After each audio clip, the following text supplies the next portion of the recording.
단순히 지금 진수율을 깎고 안 깎고 기금 지원을 누구한테 해주고 안 해주고의 문제가 아니라 사실은 우리 지금 미디어 시장 전체가 구조감독 그리고 이에 부합하는 제도 개선의 어떤 매개체 역할을 하고 있다는 고리가 되고 있다는 생각이 많이 들었습니다. 그래서 이 부분에 대해서 이 문제에 대해서 제가 과거와 현재에 대한 예를 드리고 그럼 앞으로 어떻게 가는 것이 바람직한가에 대한 부분은 홍재훈 박사님께서 발제를 해주시겠습니다. 사실 기금 문제는 원래 그동안에는 규제기관하고 사업자 간에 징수율 산정을 둘러싸고 몇 퍼센트 할 것인가를 가지고 싸워왔던 게 주요한 이슈였었는데 최근에는 그런 부분들이 이제 징수하는 것 자체에 대한 정당성 문제부터 시작해서 사업자를 확대하는 문제, 매출액을 규정하는 문제, 징수율을 감경하는 기준에 대한 문제, 기금을 쓰는 문제까지 그러니까 기금 제도의 전반기에 걸쳐져 있습니다. 근데 이렇게 문제의 범위가 확대되어진다는 것은 단순한 징수율 이슈를 넘어서서 굉장히 넓은 정책 맥락 속에 이 기금이라는 문제가 자리 잡고 있다는 것을 보여주는 거고 그거는 개선 방안을 논의할 때도 결국은 총체적인 방송 정책 철학 기조와 같이 사고되어야 하는 부분이라는 것을 보여줍니다. 그래서 지금 한국의 미디어 시장과 방송 산업의 현 주소가 전멸기능의 성격을 정립하고 그 용도에 대해서 조금 미래지향적인 고민을 하려고 한다는 그런 시점이라는 것을 보여준다고 할 수 있습니다.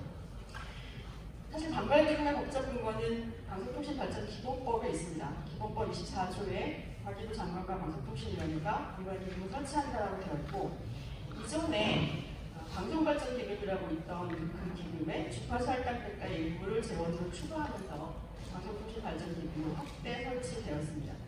이 기금은 정부 출연금, 주파수 할당대가, 방송사업자 분담금, 방송사업자 출연금 이런 것으로 조성이 되고요. 과기적 통보하고 방통위가 공동관리 운영하게 되어 있습니다. 법에 보면 대상 사업자별로 분담금 산정 기준이 조금씩 다른데 지상파와 종편 보도PTV는 방송 광고 매출액을 기준으로 하고 SO와 위성 IPTV는 방송 서비스 매출액을 기준으로 하고 홈쇼핑 PP는 영업이익을 기준으로 합니다. 그리고 마찬가지로 법에 방송통신의 공공성과 수익성, 사업자의 재정 상태에 따라 징수율을 차등 책정할 수 있다라고 근거가 마련되어져 있습니다.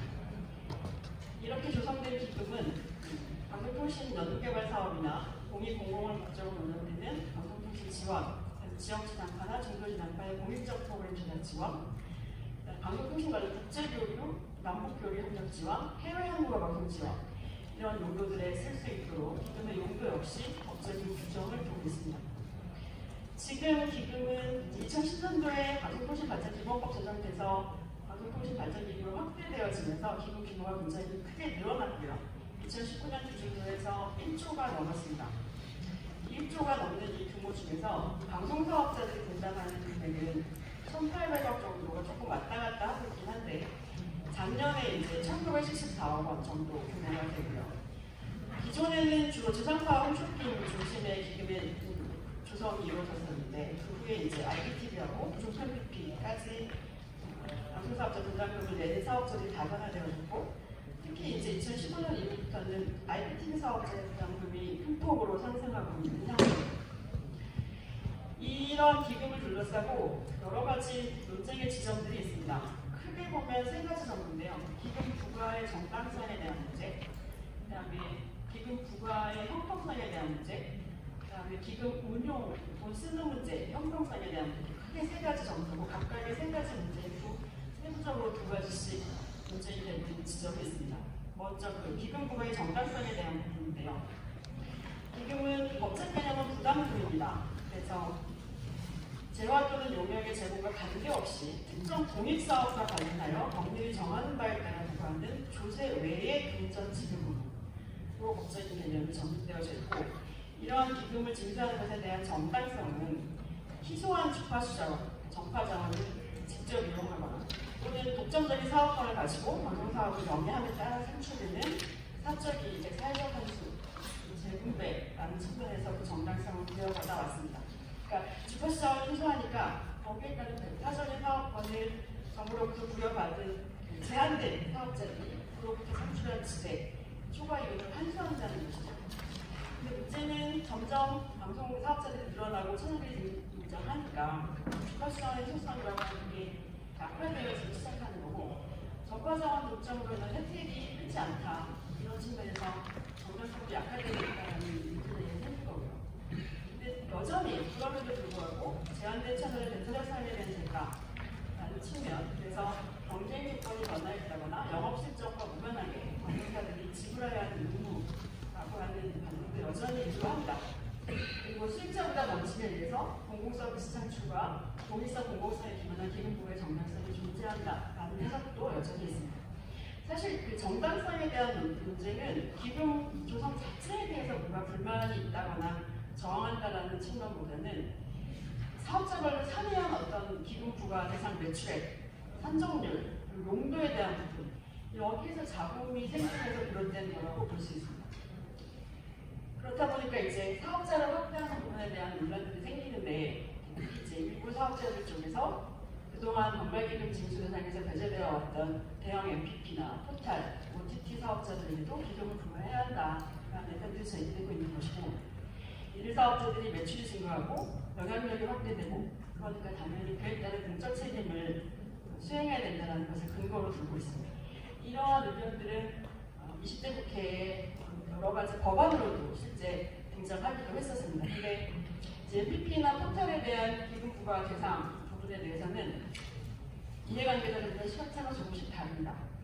지상파 업계나 국회 학계 쪽에서는 MPP나 포털이 영향력이 커지고 매출이 늘어나니까 당연히 공정청구청 부과해야 한다고 하지만, 또 포털을 개발하는 인터넷 기업 업계 쪽에서는 주파수나 망을 사용하는 그런 허가받은 사업자와 포털은 지위가 다르고, 그리고 국내 포털 사업자한테 부과하는 것은 해외 사업자에 대한 역차가 나는 게 라는 주장을 하고 있습니다. 또 신문 쪽에서는 입장이 또 조금 다른 것이, 포털에 대해서 기금을 받는 것은 찬성한다 하지만 그 기금을 왜 방송 쪽에 쓰느냐, 언론 진행 기금으로 확대되어야 한다라는 주장을 하고 있습니다. OTT 사업자에 대해서 부과하는 부분은 또 좀 결이 다릅니다.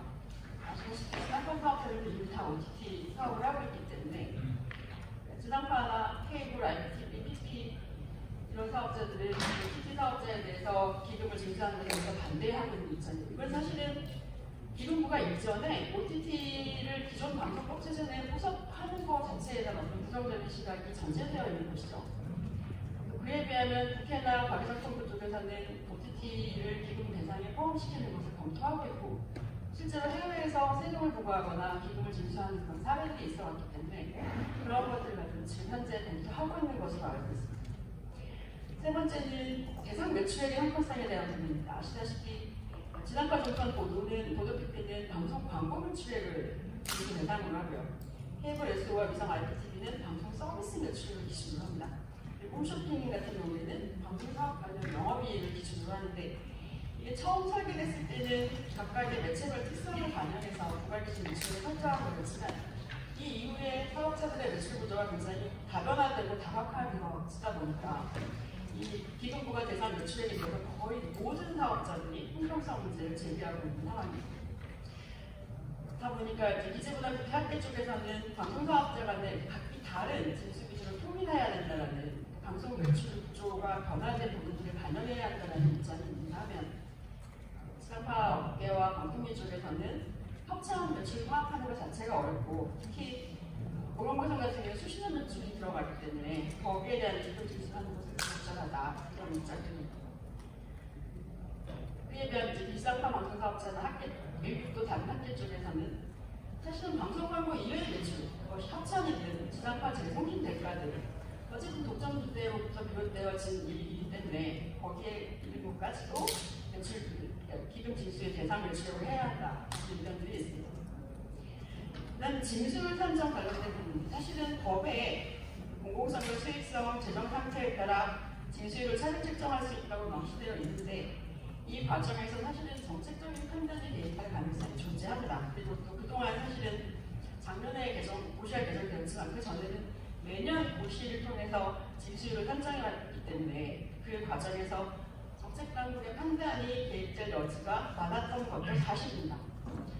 그렇다 보니까 이제 지상파 방송사 쪽에서는 종편이나 IPTV 같은 신규 방송사업자들에 대해서 한동안 방발기를 면제해주는 거, 감경해주는 거 이런 것들이 불필요하다라는 입장들을 계속 얘기해왔던 거고, 이러한 주장에 대해서 규제기관도 지속적인 사실은 대응을 해왔습니다.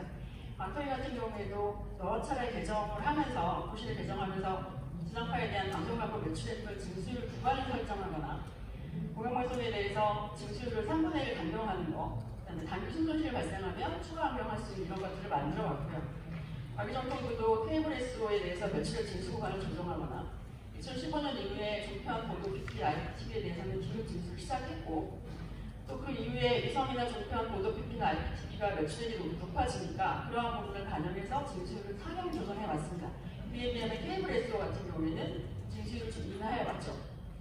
이러한 부분이 작년 8월에 이제 고시를 일부 개정하면서 조금 더 정비가 되었는데, 투명성을 좀 높이기 위해서 전년대비 150% 넘지 않도록 한다거나, 지상파와 종편, 보도, PPT에 대해서 분담금을 징수하는 징수율 결정 방식을 동일하게 해서 형평성을 제고한다거나, 공영방송에 대해서 3분의 1 감경해주고, 종편, 보도 같은 경우에는 이제 시청자의 서비스 수용 행태 이런 걸 고려해서 14.24%를 감경해주고 이렇게 고시 개정을 했습니다.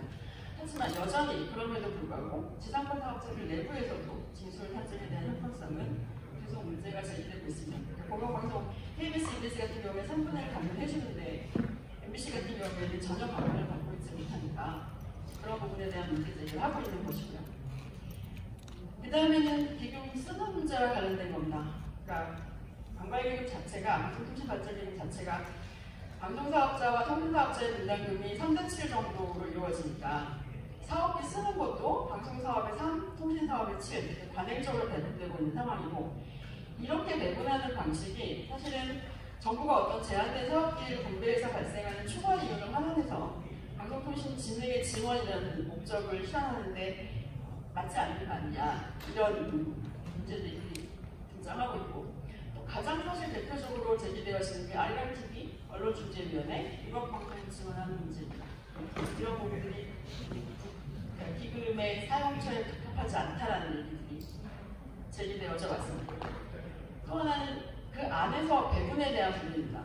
한쪽에서는 사실 이 문제가 제기되는 가장 큰 원인은 과기정통부랑 방통위가 발표하는 방발기금 예산 운용계획의 결과 보고서에 사용적인 내용들이 공개되지 않기 때문입니다. 아주 굉장히 원론적인 내용입니다. 추상적인 사업 분야만 기재되어 있다 보니까 사업자들마다 각기 나눈다, 돈을 냈는데 혜택을 받는 게 없다거나, 기금을 적게 납부하고 더 많이 받는 사람이 사업자가 있다거나, 혹은 납부했지만 납부한 만큼 돌려받고 있는 사업자가 있다거나, 이런 의혹들이 계속 제기되는 것이죠. 이런 방송 사업자들은 방송통신발전기금 중에서 대부분을 지상파 방송사 지원에 쓰고 있을 거다라는 의혹을 제기하고 있는 거고, 또 다른 한편에서는 종합방송채널 같은 경우에 기금 내는 거와 대비해서 과도한 지원을 받고 있다는 주장이 제기되는 거고, 지상파 안에서도 MBC 같은 경우에는 직접 지원 대상에서 같은 공영방송이라고 얘기되어지는 MBC만 제외되어 있다는 문제를 제기하고 있습니다. 지금까지 이렇게 살펴본 논쟁들을 보면 사실은 내가 내는 기금은 아깝고 덜 내고 싶고, 나보다 더 잘 나가고 있는 것 같아 보이는 사업자는 좀 내게 하고 싶고 더 많이 내게 하고 싶고, 이런 자사중심적인 사고가 깔려 있고요. 규제기관과 국회 같은 경우에는 기금이라는 것을 사업자에 대한 어떤 압력의 수단으로 인식하고, 굉장히 부처관할 중심적인 사고. 예를 들면 문체부나 이쪽에서는 언론과 신문을 지원하는 방향에서 얘기를 하고, 방통위는 지상파 방송 같은 경우에 협찬 매출을 징수 대상 매출액을 잡을 수 없다라는 얘기를 하고, 과기정통부 같은 경우에는 OTT 사업자도 포함해야 된다는 얘기를 하고, 이런 식으로 굉장히 부처관할 중심적인 사고를 하고 있고, 결국은 이 부분이 굉장히 다면적인 갈등과 담론투쟁을 하고 있다는 건데, 이게 결국은 미디어 환경이 변화하고 우리 미디어 산업의 어떤 재평화를 배경으로 하고 있다는 측면에서 보면 이 여기에 대한 논의 자체도 이 배경하에서 이루어져야 되는 거고, 거기에 대한 논의가 선별되어져야 한다는 생각을 하게 됩니다. 그래서 그러한 부분을 배경으로 해서 향후에 그럼 어떻게 이 제도를 구성해 나가야 할까 하는 부분은 홍정혜 박사님께서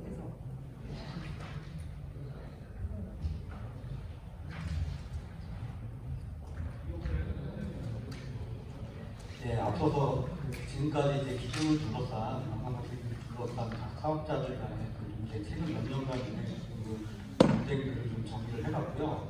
그 정리된 논쟁들에 근거해서 정책적 관점들, 앞으로 정책적 대응을 해야 되는데 어떠한 항의들이 있는지 네 가지 정도를 일단 정리를 해봤습니다. 첫 번째인데, 물론 이 과제가 꼭 관광객만 해당되는 것이 아닌 건 다 여러분도 아실 거라고 생각을 하지만, 어쨌든 저희가 지금 정책적 측면에서 봤을 때 지상파 방송사를 하고 비지상파 방송, 주로 이제 유료방송사들 이 사업자들 간의 경쟁 관계를 과연 정책적으로 어떻게 바라볼 것인가, 어떤 정책 기조로 가져갈 것인가에 대한 기조를 세워야 되는데, 이제까지 이제 그런 것들이 좀 없었다는 겁니다.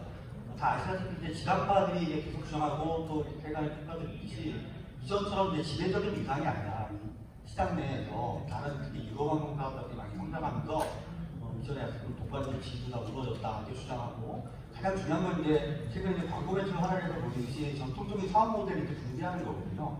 가장 많은 가입자들에게 도달하고 가장 퀄리티 높은 콘텐츠를 제공하면서 광고 매출을 얻는 모델이 이제 준비되니까 다른 영역으로 확산됩니다. 직접적으로 이제 프로그램 파는 것도 있고 제공식 매출과 별도의 이제 매출 수단도 만들어내기도 하고, 이런 구조가 많이 바뀌고 있으니까요. 그러면서 이제 기존에 발견했던 그 관광기금의 지수의 정당성 문제를 막 제기하는 거거든요. 근데 이거를 지금까지 대응을 보면 문제 제기에 대해서 작년에 이제 보시도 몇 가지 이제 부지기하게 대응한 부분이 있는데, 가장 중요한 사업적 판단을 해야 되는 게 뭐냐면 진수율을 얼마나 깎아주느냐, 이 문제가 아니에요. 제일 중요한 거는 그렇다면 이제 지상파 이상이 변하는 거에 대해서 정책적으로 어떻게 대응할 것인가. 예를 들어서 개 중요하듯이 이제 기대 지급제 완화하고 풀어야 된다고 주장하는데, 만약 그걸 할 거냐 말 거냐에 대한 판단을 해야 되고, 만약에 푼다면 어떤 사업장이 어떻게 풀 것인가. 지상파도 뭉뚱 끼지 말고 고용지상파, 상업지상파, 여러 지상파도 있으니까 그 부분에 대해서, 그리고 이제 이 지상파도 기존 유료방송과 동등한 그런 규제 체계 안에 들어간다면 완전히 이제 경쟁 관계를 다시 보는 거거든요.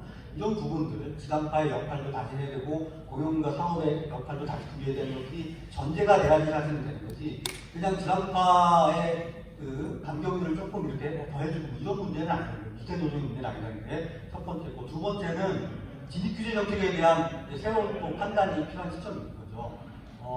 포털이나 뭐 OTT 사업자나 MPP들에게 관광객을 확장하자는 논리는 이 사업자들이 기존에 이제 그 허가, 승인 이런 사업자들이 아니었기 때문에 관광객을 부과하지 않았던 건데 새롭게 부과하려고 주장하는 거거든요. 그렇게 되면 이 기존에 있었던 그 독과점에 대한 그 지대 혹은 배타적 사업권에 대한 그 지대가 이제 소멸됐기 때문에 그 이외의 사업자들도 확장해야 되는 거지, 이런 판단을 해야 되는 거죠. 그리고 또 하나는 제 주변 사실 여러 책에 바깥에 있는 사업자들도 많이 있어요. 글로벌 사업자들 있잖아요. 이들도 다 들어가 있는데 얘들은 그럼 어떻게 할 거지? 이 복합적인 문제가 나면서 그러면 이전에 우리가 가졌던 진입 규제를 계속 유지하는 것이 맞느냐 아니냐는 문제죠. 이 문제의 발단은 한국이 세계 어느 나라보다 가장 진입규제가 강력한 나라라는 게 문제거든요. 지상파보다 가장 적은 나라입니다. 사실은. 이런 부분을 그럼 우리 앞으로는 더 확장시켜 갈 거냐 말이냐 판단, 이런 부분이 중요하다는 거고, 세 번째는 형평성 문제인데요. 모든 사업자들이 다 불공평하다고 얘기하는 거거든요. 지상파는 왜 쟤는 처음부터 나는 계속 관광객을 냈는데 쟤는 사업 초기로 깎아주고 영업이익 안 나서 깎아주고 했느냐, 우리 다 했는데 이런 걸 제기하는 거고, 유료광고 사업자는 우리는 전체 매출액 대비해가지고 증가하면서 왜 지상파는 지금 광고를 써주고 다른 부분 매출 들어가는데 그 부분을 관여 안 해요. 이렇게 서로 다 불공평하다고 얘기하는 건데, 여기에 대한 대응을 보면 불공평하니까 현금을 찾겠다라고 자꾸 미시적인 조정을 하게 되면 궁극적으로 전체적인 체계를 흐트러뜨리는 게 됩니다. 가장 최근에 이제 지상파 깎아주는 게 바로 그런 건데요. 왜냐하면 다 이게 또 형평이라는 건 저울의 문제라서 한쪽을 올리는 한쪽이 내려가잖아요. 사실은 계속 이렇게 저렇게 되는 문제라서 형평성 문제를 제기할 경우는 자꾸 조정해 주다 보면 저울 자체가 망가질 수 있기 때문에 이런 부분을 좀 고민해야 되는 거고, 그래서 형평성을 논의하면 이런 거죠. 이전에 아까 인허가 체계와도 관련이 되는데, 인허가 체계라는 분류는 그 사업자들에게 사회적인 어떤 책임을 묻는 정도가 다 다르다는 걸 얘기를 하고, 당연히 이제 거기에 대한 지원이 아니고 다 묶여져 있는 건데, 이런 체계 분류의 특성을 다 완벽하게 좀 갖춘 다음에 형평을 찾아야 되는 거죠. 가장 강도가 높은 사회적 책임을 묻는 사업자와 가장 낮은 사업자는 서로 다른 책임도 묻고 형평성에 대한 개념도 달리 가져가야 되는데, 이런 부분을 다 하지 않고 왜 쟤만 깎아줘 이랬을 때 기계적으로 너도 깎아줄게 이러면 안 된다는 문제라는 거고. 네 번째는 이제 기술 운영 관련된 그 문제인데 사실은 반발기금 초기에 이제 이 운용이나 이런 부분에 대해서는 아무도 관심을 안 가요. 징수하는 게 되게 중요합니다. 근데 쓰는 용도를 들여다봤더니 이제 문제가 있었다는 거죠. 그래서 아까 이렇게 방송통신용에 기계적으로 배분할당하는 문제라든가 아니면 관행적으로 지원했던 기관들 얘는 왜 우리 방송통신 영역도 아닌 것 같게 지원해준다 뭐 이런 부분이라는 것들. 그 다음에 네가 많이 했으니까 너 많이 가져라. 이런 이전에 우리가 당연하다고 생각했던 관행들이 이제 문제가 되고 있어서 이런 부분을 좀 재검토해야 될 시점이 있고, 그리고 이제 계속 주기자하듯이 이제 비례적인 좀 지향점을 가져야 된다. 정말로 이 반발기금 용도가 방송공지 발전이라는 큰 그림을 그린다면 앞으로 더 어떻게 이런 부분을 더 유유적절하게 쓸 영역을 어떻게 찾아야 되는 문제도 있고, 투명성 문제도 계속 얘기했던 건데 도대체 어디에 쓰는지를 모르는 거예요. 큰 미목은 있죠. 근데 상세적으로 들어가면 정말 많이 낸 사업자가 많이 가져가는가 알 수가 없습니다. 직접 지원도 있지만 간접 지원도 굉장히 많은 이런 부분이 정확히 어떻게 내용되는지 서로서로 모르는 거거든요. 항상 투명하지 못하면 말이 많이 요즘은 정말 투명해지잖아요. 어디 뭐 배달 어플에 뭐 하나 시켜놓어도 바로바로 댓글 달면서 이게 어떻고 이런 평가를 받는데 이 국민들이 공적 지원을 부담하는 이런 어떤 아까 또 여러 가지 공적 체계 지원을 받는 기관들이 불투명하다는 건 큰 문제가 됩니다. 이런 부분을 개선해야 되는 거고요. 최근에 이제 개선에 대한 몇 가지 움직임이 있는데 그걸 살펴보려고 하는데 제일 처음에 이제 방송제도 개선 추진만 가장 이제 최근에 좀 조합적으로 이제 방송 제도나 주제나 이런 것들을 좀 그림을 그렸던 건데 이게 워낙 그 방대한 그 보고서인데 그 중에 이제 그래서 반발기금 문제는 되게 조금 더 했어요. 정확하게 이 제도 개선 추진반의 모든 것들을 다 파악하기는 쉽진 않지만 거기에 나오는 거에 하나에서만 그 얘기를 좀 해보면 일단은 제일 먼저 제기하는 게 이제 이 방송 관련 기금이라는 제도를 좀 허물고 좀 큰 형태의 미래형 어떤 콘텐츠 진흥기금 뭐 이쪽으로 가는 게 이제 기존인 것 같습니다. 그래서 거기 보면 방송사, 통신사, 제작사, CP, 가정사, 인터넷 포털, SNS 다 이렇게 기금을 징수 대상으로 이제 일단 다 상정을 하는 것 같아요. 사실상 이제 CPND에 있는 모든 사업자를 다 포괄하는 형태의 좀 포괄적으로 가서 기금도 늘리고 지원 분야도 늘리고 하는 그런 생각을 하고 있는 것 같고요. 그런데 이제 앞에서 논의했던 여러 가지 이제 그 쟁점들이 있는데 기금 확대가 이 쟁점들을 한꺼번에 해결하지 못하고 물론 뭐 상세하게 더 들어가서 더 제도로 이제 분명히 정치화시킬 거라고 생각하지만 또 나온 한해서만 보면 못하는 거죠. 그래서 징수 대상 사업자 범위가 기금이 확대되면 어떻게 되느냐? 제가 보기엔 뻔합니다. 말이 더 많아집니다. 이제 목소리들이 더 많아지잖아요. 그다음에 내는 사람도 많아지고 나도 왜 더 안 주고 또 이렇게 되는 겁니다. 전선이 더 확대되는 거죠. 문제를 더 확대되니까 굉장히 많다는 거고, 그 앞에 이제 제도 개선 추진반, 그 앞쪽에 그 방송제도와 고용방송제도 관련한 추진반 그 보고서에 보면 어떻게 되어 있냐면, 이 방발기금 포함해서 공적 재원을 공적 섹터에 대한 지원 부분으로 명확하게 좀 제한하겠다 이런 앞에 내용들이 나오거든요. 만약에 그런 결합이 되면 그러면 이 재원이 확대된 형태가 다 공적 기금에 물론 아닐 거라고 생각을 하지만 이 논리적 정확성을 가져야 되는 문제도 좀 보고서상에는 좀 나와 있다는 겁니다. 그 다음에 이제 좀 국회 쪽 움직임인데요. 제일 먼저 이제 발동을 보는데 과기정통부에서 디지털세 도입에 대한 논의들이 좀 얘기가 돼요. 잘 아시겠지만 이제 부분세 같은 유럽 연합이나 이런 쪽에서 세금 이제 물리는 게 있으니까 우리도 가능한가에 대한 부분을 법제연구원에 의뢰했다는 기사가 작년에 나오기도 했고요. 이 부분에 대해서 이제 찬반 양론들이 좀 있습니다. 그래서 뭐 기재부 같은 경우는 좀 신중하게 인허가 책임이 들어있지 않은 사업자들한테 물리는 부분에 대한 것들 신중한 검토가 있는 반면에 헌재가 최근에 이제 물부담금 관련해가지고 한 판결이 있는데 거기 보면 이제 일반 국민에게 특별한 밀접한 관련성을 있는 경우는 부담금 불가해야 되는 것이 헌법도 정당 가능하다 이런 논리도 있어서 충돌하는 부분이 좀 있습니다. 어쨌든 이런 것들이 하나가 있고요. 국회에서도 여러 가지 문제 그중 하나가 또 정보통신기금하고 이제 통합하는 문제입니다. 그래서 반발기금하고 통합해서 이게 규모가 약간 비슷비슷하군요. 이제 2배 정도 될 텐데 통합하려는 그 논의들이 좀 있고 이것도 이제 기존의 기획재정부나 아니면 정보통신전략위원회에서 이러한 방침이나 계획들을 밝힌 바가 있어서 여기도 좀 이제 논란이 좀 되고 있고 실제로 국회에서도 발의가 됐습니다. 특별히 견제위원 발의가 또 하나 있고요.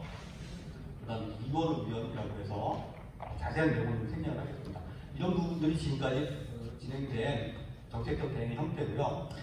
이제 최종적으로 이제 좀 정리하는 차원에서 앞으로 이 기금제도를 어떻게 우리가 좀 붙들고 가야 되는가에 대한 기조 부분인데요. 첫 번째는 이제 제도 개선, 기금제도 개선에 매몰되어서는 안 된다. 선별 과제들이 분명히 많이 존재한다.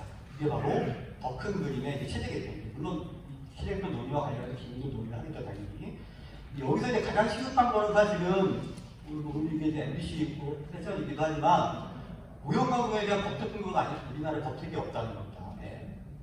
어디가 고용방송인지 명확하지 않습니다. 그래서 이 범주를 명확하게 하는 최근에 논란도 많잖아요. MBC도 논란들이 많이 있고 지금 여기 학회장에도 하나님 오셔서 발표도 하고 한다는데 결국은 어디까지 고용방송을 정할 것인가에 대한 것은 사회적 합의에 따르는 문제거든요. 우리 사회가 이 부분을 논의를 해야 됩니다. 그리고 그거에 따른 법적 근거를 명확하게 하는 것들이 필요하고 우리 고용방송을 네가 고용방송이 아니냐를 정하는 단순한 문제가 아닙니다. 고용방송이라는 것은 사회적 책무를 부여하는 시스템이죠. 국민들과 약속해서 고용방송을 이러이러한 일을 해야 된다 책무를 명확하게 하고 그 책무를 그럼 이행을 어떻게 너희들 평가를 받을 거야. 이것도 하고 이것들이 법적으로 들어가면 법의 근거를 만들어내면 이 시스템을 만드는 거거든요. 한국은 아직 이런 시스템이 없는데 이러다 보니까 수신료 인사 문제나 여러 가지 할 때마다 논란이 되는데 해결책은 없는 논쟁만 있는 상태라서 빨리 이런 부분을 해결해야 되는 거예요. 그래서 그런 부분이 명확히 되면 고용방송이라는 건 어쨌든 사회적인 공적 부담 체계 안에 들어간 시스템이기 때문에 그게 방방이되든 수신료되든 이런 것들은 사실은 부차적인 문제에서 따라오는 문제니까 그 책임에 대한 것을 어떻게 이행하고 어떻게 평가하고 어떻게 기회를 줄 거냐 하는 문제를 마련하는 것이 먼저 필요하다는 거죠. 그렇지 않고 지난번 깎아주냐 마냐 이 문제에 내몰되면 임시방편에 있을 수 없다는 거고 두 번째는 기금 제도 관련해서는 정기원 설계가 좀 필요하다는 겁니다. 그렇지만 지금 전반적으로 미디어 환경 변하고 시장 경쟁 구조 변하고 이러는데 어떻게 우리가 이 방향성을 가진가에 대한 판단 나서서 여러 가지 정책적으로 해결해야 될 과제들을 얘기를 했는데 다시 얘기를 하면 이런 거부터 해야 된다. 한국 시장이 정말 그 미디어 독과점, 지상파 독과점, 여기 들어온 사업자들은 백화점 독과점을 줘서 지대를 추구할 수 없는 시장인지 아닌지에 대한 판단 우리가 좀 같이 해야 되고 이전에 막 분리업체 했던 공적적인 사업자에 대한 명확한 분리가 없거든요. 시장과 보면 서로 다른 책무도 부여되지 않아요. 이런 부분을 어떻게 명확히 선을 긋을 것인가에 대한 부분들을 해야 되고 4차 산업혁명 얘기를 많이 하는데 어쨌든 준비하기 위해서 그러면 이전에 알고 있는 정보통신기능이나 아니면 감각기능 이런 것들이 어떻게 잘 활용되는 것인가 어떤 영역에 집중적으로 투자를 할 것인가에 대한 판단도 같이 하는 문제고 기금도 중요하지만 기금을 매개로 더 다양하고 큰 그림의 미디어 정책에 대한 논의로 확장될 필요성이 있다라는 것이 저희 이제 결론입니다. 여기까지 하겠습니다. 네, 감사합니다.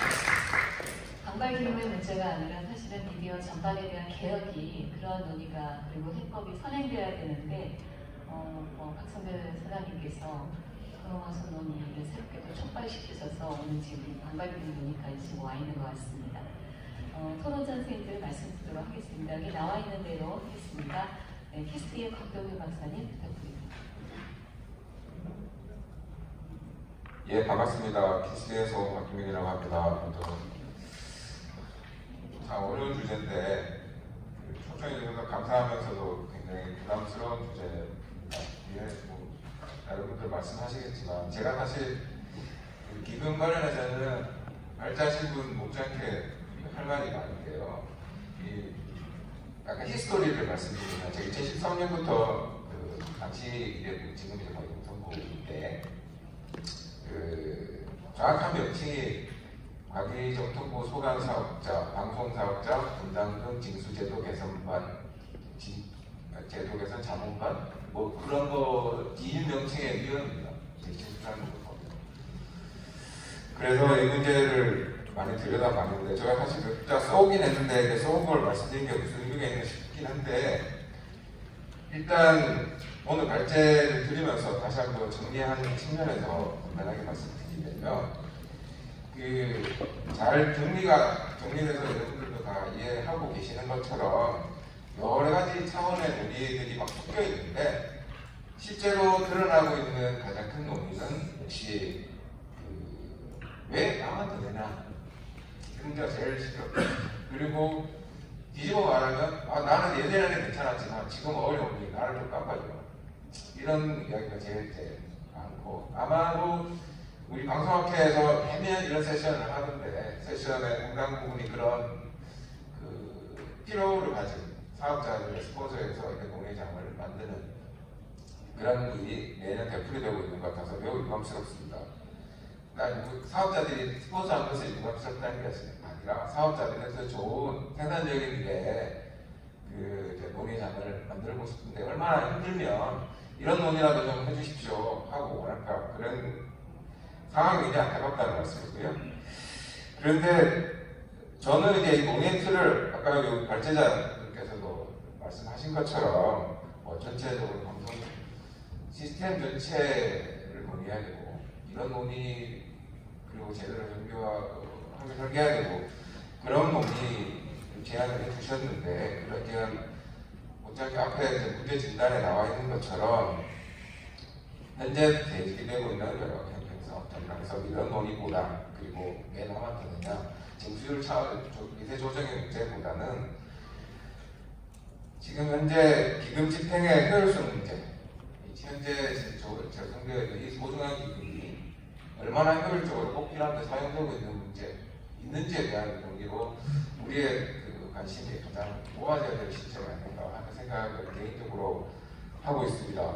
왜 그런가 하면 여러분들도 아마 이 논문도 굉장히 많아요. 특히 우리나라에서 연락이 많은데요. 이 논문이 대부분의 논문들에 보시면 어떤 사업자들 분이 몇 퍼센트 증수율을 그동안 히스토리컬하게 변화하면서 내어왔는지 그리고 누가 얼마를 기금 분담을 해왔는지 이런 데이터는 많이 보실 거예요. 거의 모든 논문에 실려 있습니다. 그런데 반면 누가 얼마를 썼는지 어느 부분에 얼마를 썼는지 이런 논의들은 이런 데이터는 거의 없습니다. 여기 오늘 발제자분께서 정리하신 것처럼 우리 방송통신발전기본법 제26제 기금 용도에 대해서 쭉 설명을 해두고 있거든요. 이제 법이 이렇게 만들어졌으면 정상적이 아니라 좀 상식적이라면 저는 이제 회계 전문가도 아니고요. 법률 전문가도 아닙니다. 그냥 미디어 학자의 뿐인데 정상적인 사회라면 이런 법에 이렇게 쭉 이런 의미가 쓰라고 나와 있으면 결산도 여기에 맞춰서 이루어져야 된다고 저는 개인적으로 생각합니다. 예를 들면 방송통신에 관한 연구개발 사업을 쓰도록 되어 있습니다. 26조에 방송발전기본법은 그러면 끝나고 나서 결산도 회계에 대한 결산에 여러 가지 규칙이 있어요. 회계감사도 받고 그런 규칙 당연히 지켜야 되지만 더 중요한 것은 이 법의 취지에 맞도록 방송통신에 관한 연구개발 사업이 얼마나 썼고 방송통신 관련 표준의 개발 개정 및 보급 사업에 얼마나 썼고 방송통신 관련 인력 양성 사업에는 얼마나 썼고 이게 나와야 돼요. 이거 가지고 논의를 해야 되는데 어디에도 찾아보실 수가 없습니다. 제가 말씀드린 자료는 제가 여러분들이 찾아볼 수 있는 건 제가 여러분들 안 보이시겠지만 이거는 KCA에서 우리 기금 이제 방송통신발전기본법 시행령에 따라서 KCA가 이 기금의 징수와 사용을 대행하고 있는데 정부 역할을 KCA 결산 보고서에 보시면 방송통신발전기본법을 이렇게 결산 보고서를 매년 냅니다. 여기에 보시면 이거는 어떻게 된다면요. 콘텐츠 방송산업 육성에 얼마나 썼고 정보통신방송 국제협력에 얼마나 썼고 디지털 방송 전환 기반 구축에 얼마나 썼고 이렇게 나와 있어요. 줄줄줄줄줄. 법체계가 맞지 않아서 정확하게 누가 얼마나 쓰는지 알기가 어렵습니다. 그러다 보니 무슨 문제가 생기냐면 논문 발표자들께서도 인용을 하셨지만 방송과 통신이 3대7로 모아서 방송과 통신을 3대7로 쓰더라. 이런 구절들이 논문에 여러 군데 나와요. 어디에도 실제로 그렇게 썼다는 데이터를 본 적이 없습니다. 개인적으로. 제가 가지고 있는 이 자료는 여기 박영 총재 사무장님 오셨는데 저희 회의 때 제가 국장님이 직접 만들어 놓은 데이터인데요. 이 데이터에 의하면 강의정 통부가 470억을 썼고 2019년에 방통위가 이제 1950억을 썼다. 이렇게 되어 있습니다. 이 자료에 의하면. 이런 자료들도 일반인들은 잘 구하기 힘들고 연구자들도 잘 없습니다. 이 자료를 보면 명백하게 적어도 3대7로 걸어서 통신 쪽에 다 쓴다. 이런 거는 사실이 아닌데 사실인지 아닌지는 알 수 없으니 계속 인용되는 거예요. 계속. 이런 일은 사실에 기반해서 논의를 해야 생산적이잖아요. 이런 일이 없도록 좀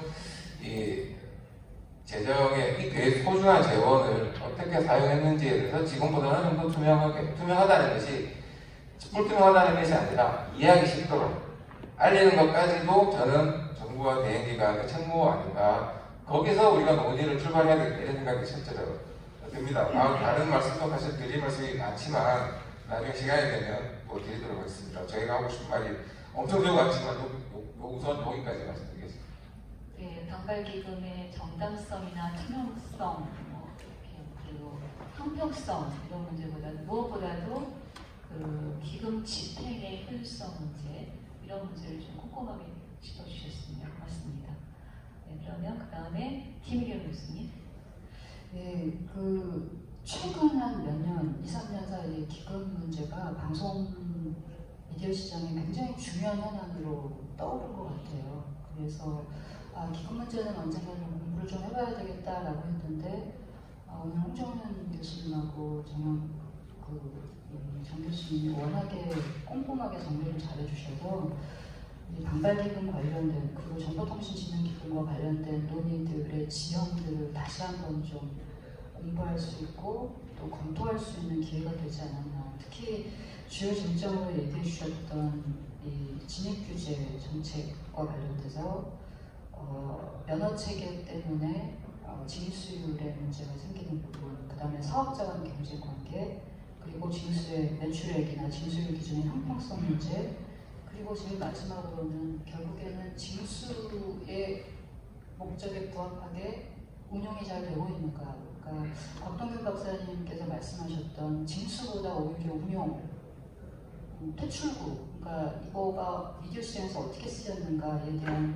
부분도 굉장히 중요하다고 얘기해 주셨는데 전반적으로 그 네 가지 쟁점을 중심으로 해서 징수와 운영과 관련된 내용을 굉장히 구체적으로 파악할 수 있는 기회가 됐다는 점에서는 개인적으로도 굉장히 좋은 공부가 됐다라고 볼 수 있겠는데 기금과 관련해서는 특히 그렇습니다. 그러니까 기존의 방송사업자들이 만약에 기금과 관련해서 논쟁이 붙지 않았던 이유는 지금까지 지상파 방송 사업자들이 광고 매출을 통해서 어느 정도 실질적으로 사업을 영위할 수 있는 기반이 마련이 되어 있었고 기금에 그닥 신경 쓰지 않아도 얼마든지 방송 사업을 영위할 수 있는 인프라가 또 있었기 때문에 기금 문제는 한참 중요하지 않은 문제로 인식이 됐었다.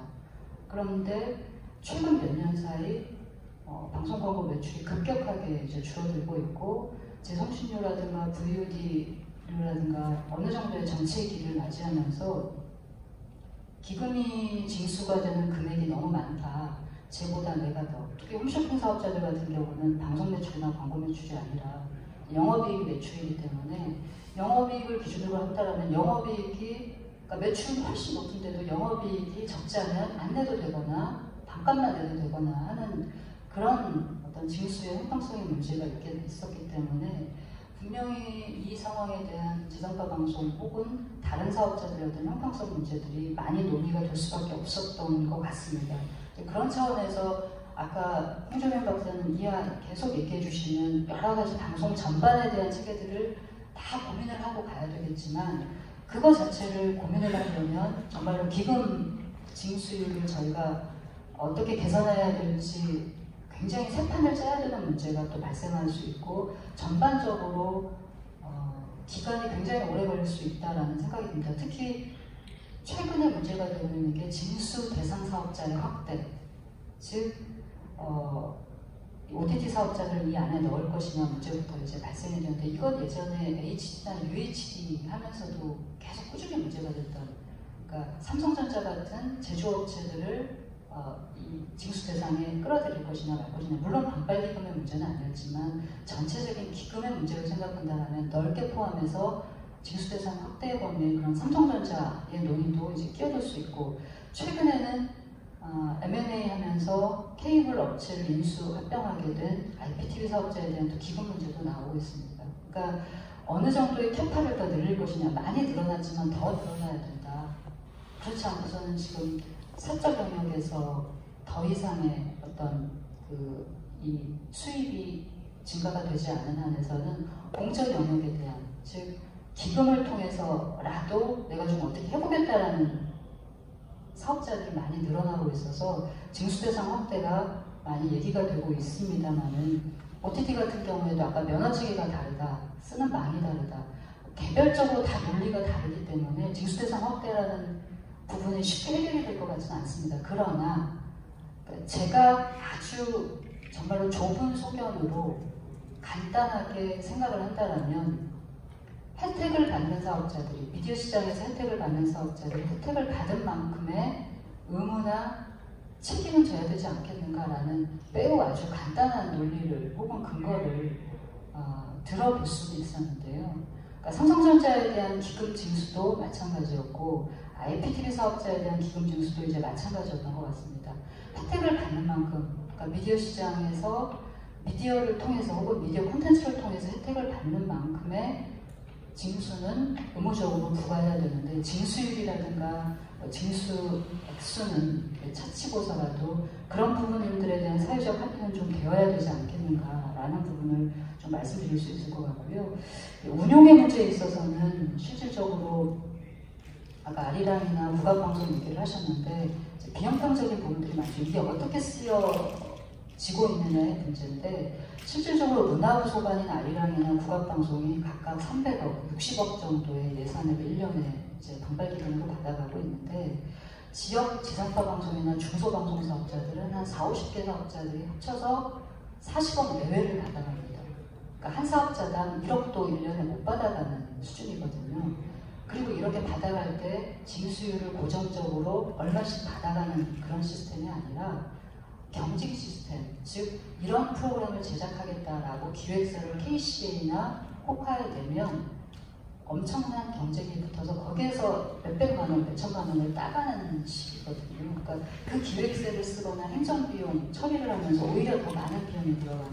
그래서 방송사업자들 입장에서는 아예 그거 안 받고 말겠다라고 하는 사업자들도 나오고 있는 상황인 거죠. 그러니까 이게 굉장히 어찌 보면은 누구나 비합리적이라고 얘기할 수 있는데 그 안을 더 들어가 보면 시스템적으로 정말로 비합리적인 일들이 많은 내용이다. 물론 아리랑 방송이나 국악방송이 하고 있는 기능이나 역할, 공적인 역할이 굉장히 중요하고 그것이 방송시장에서 차지하는 비중이 매우 높다는 것은 알 수 있으나 전체적인 방송시장의 맥락이나 흐름에서 본다라면은 운용의 문제에 있어서 결코 형평적이지 않은 일들이 너무나도 많이 일어나고 있기 때문에 아까 말씀하셨던 이런 미시적인 일들을 어느 거 하나 조정해서 윗돌 빼고 아랫돌 막는, 그래서 똑같은 어차피 효과가 일어나는 이런 식의 얘기보다도 말씀하셨던 정말로 한번 큰 판을 다시 짜서 체계적으로 좀 다시 논의를 해볼 필요가 있지 않겠느냐라고 하셨던 부분에 대해서 굉장히 적극적으로 공감이 될 수밖에 없는데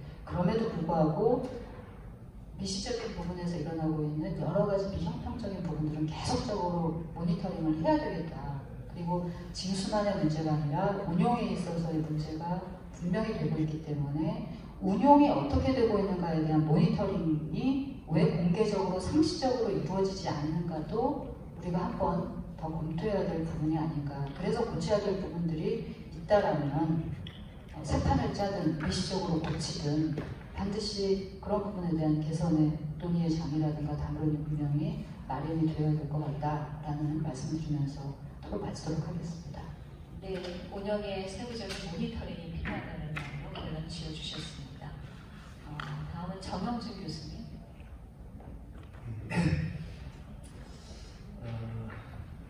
여기까지 조금 간략하게 시간을 말씀드리도록 할게요. 조금 걱정을 많이 했어요. 돈 문제잖아요. 돈 문제를 학교에다가 다룬다는 이야기를 했는데 그것도 사업자 보완을 받아가면서 학교에서 이걸 다루는 게 어떨까. 근데 발표문을 보고는 조금 많이 안도를 했어요. 편향성이 있고 그런 주제를 편향적이지 않게 공정하게, 그 다음에 그 문제의 원인, 어떻게 할당되어야할 문제가 아니라 근본적인 문제가 어디서 나왔고 무엇을 제안을 해서 어떤 반출을 뚫어야 될 것인가를 지향했기 때문에 아주 유혹에 빠지기 쉬운 주제를 잘 안 빠지고 잘 헤쳐나오신 것 같아요. 조금 그런 면에서는 좀 고생하셨다는 이야기를 하고요. 이 논의 출발점이 최근에 KBS하고 MBC하고 이거 가지고 뭐 수준이 포함시키면 안 되는 뭐 이야기 나오는데 4차 사부치기의 방통위거든요. 그 작년 방통위 중장기가 있는데 전 도저히 방통위 이 보고서 읽어보면서 왜 만들었는지 그 만드는 단위가 적절한지 도저히 아무 생각을 해도 이해가 안 나요. 정인수 교수님하고 제가 88년도 강대회 때부터 지금 30년간 이런 논의를 상당히 해봤습니다. 근데 무슨 실제로 결론을 말씀드렸으면 사자는 걱정 전혀 안 하셔도 됩니다. 왜? 그냥 한번 자기 살아있네라고 이야기를 해본 정도지 절대로 이대로 개편이 안 돼요. 그전에 훨씬 더 큰 단위였던 대통령 직속 국회에서도 안 됐었어요. 그러니까 이게 쫄아가지고 뭐 이것 때문에 사업자 간에 뭐 피해받을까 전혀 제가 볼 때는 걱정 안 하셔도 된다는 이야기고요. 어쨌든 좀 서글픈 이야기인데 제일 첫 번째는 방통위가 작년에 그 많은 예산 들여서 신방과 선생 예산 전문가하고 법률가 하나 데리고 그것도 당장 현안이 아니라 중장기 개선 방안을 왜 내놨을까? 왜? 그전에 다 그 목적이 있었어요. 뭐 SBS 출범시키기 위해서, 산업화를 위해서, 뭐 DJ 때는 잘 안 됐지만 공익을 위해서, 뭐 이런 저는 이렇게 생각을 했어요. 그래 문재인 정부가 촛불 개혁을 했었고 그러잖아요, 그죠? 검찰 개혁을 했고, 언론 개혁을 해야 되고, 언론 개혁이 필요한 것 같다. 뭐 그게 타당하든 안 하든 간에 뭐 철학이라도 있겠지. 그래서 그 하나의 이 방송을 어떻게 개혁해야 될것 같다. 뭐 그런 것일 줄 알고 봤어요. 근데 전혀 생각이 없더라고요. 없어서 이제 드디어 알았어요. 왜 했느냐? 방통위도 방송을 다루는 소감 부처다. 나 살아있네. 그런 기관이라는 것을 이제 자기 존재의 이유 있잖아요. 존재의 이유를 하기 위한 거다. 뭐 조금 심하게 하면 그렇게 말씀드릴 수 있을 것 같고요. 세 번째는 그 일개 방송 부처가 전문가 몇 사람하고 관료주의적으로 부족했다는 게 맞을지 기가 차더라고요. 그 전에 남경을 대통령 수석이었거든요. 국회에서 주관하는 적도 있었고 국무총리실 때 적이 있었어요. 유관부처가 제가 누구 편을 드는 건 아닌데 과기정통부 있죠. 교육방송 같은 경우는 교육부 있죠. 뭐 아리아 같은 경우는 문화부 있죠. 또 입법까지 거쳐야 되죠. 청와대 있죠. 이거 다 개선방을 내놓는다 치자고요. 이거 어떻게 가려고요? 그만한 힘이 있어요. 아주 힘없는 부처 중에 대표적인 부처들인데 힘 있는 부처들도 다 실패했거든요. 그 다음에 영국 같은 경우는 보면요, 60년에 필킴통 위원회가 나와요. 이 양반 그 산업계 대표고 대학 총장했던 사람이에요. 방송 전공한 사람 아니거든요. 70년대 당대 지성의 문필가예요. 80년대 앨런 피코 대표적인 신자유주의 하이에크 경제학자예요. 방송 전문가들 몇 사람이 나눌 수 있다 생각하면 큰 차고예요. 여기도 보면 제업 문제라든지 그 사회에서 합의할 수 있는 철학의 문제라든지 다원주의 문제라든지 대단히 복잡한 문제들이 다 얽혀 있잖아요. 그것들을 어떡하라고? 그 방송이 정치, 사회, 문화와 관계없이 돌아갈 수 있어요? 나는 이 발상 자체가 테크니컬한 몇 가지를 통해서 할 수 있다. 글쎄요. 예를 들어서 저 같으면 뭐 방송 쪽은 아니지만 돌기뇨위원회 있죠. 많이 한다면 저희 과에 있는 그 강준만위원회 최소한 신박과 생각하면 뭐 그 정도는 돼야죠. 뭐 몇 사람이 되고 이게 도대체 하자는 건지 말자는 건지 그 정도 돼도 정부에서 그 어떤 부분들은 무시하고 지나가기도 하고 존중하기도 해요. 한 사회가 길을 기울이려면 그 정도는 돼줘야 된다는 이야기예요. 누구도 지금 하는지 조사도 몰라요. 그러니까 존재의 이유밖에 없다는 얘기예요. 좀 썩을거더라고요. 그 돈 들여서 그걸 이야기해요. 그 다음에 아까 중장기 개선 아니었잖아요. 한번 보세요. 중장기 개선하면 개선하지 말자는 이야기하고 똑같아요. 중장기적 과제잖아요. 단기적 과제는 중장기적 과제를 내놓고 단기적 과제 내놔야 되죠. 내놓은 적이 없어요. 어떻게 내놔요? 수십 년 이상 MBC가 과거에 문제됐던 민영화 누가 감히 어떻게 못한 건 아니면서 그동안 안 됐고 뭐 불합리해지니까 아까 공유방송국 개념이 있다 했죠. 안 된 건 안 된 만한 이유가 있는 거예요. 그 사례가. 그거 누가 할 줄 몰라서 안 해요. 그 다음에 캠페인 안도 그래요. 공영방송, 공공서비스 방송, 민영방송 상환시키라 했거든요. 이건 정말 말도 안 돼요. 공영방송, 공공서비스 방송은 이제 BBC 모델이죠. 1950년대에 ITV 나오면서 공공서비스 방송이라고 했거든요. 그다음에 SBS에 그런 걸 하기 위해서, 뜻을 위해서 공공서비스 방송이라는 말을 쓰는 거예요. 용조물, 독일 개념이죠. ARD하고 TTP 개념이죠.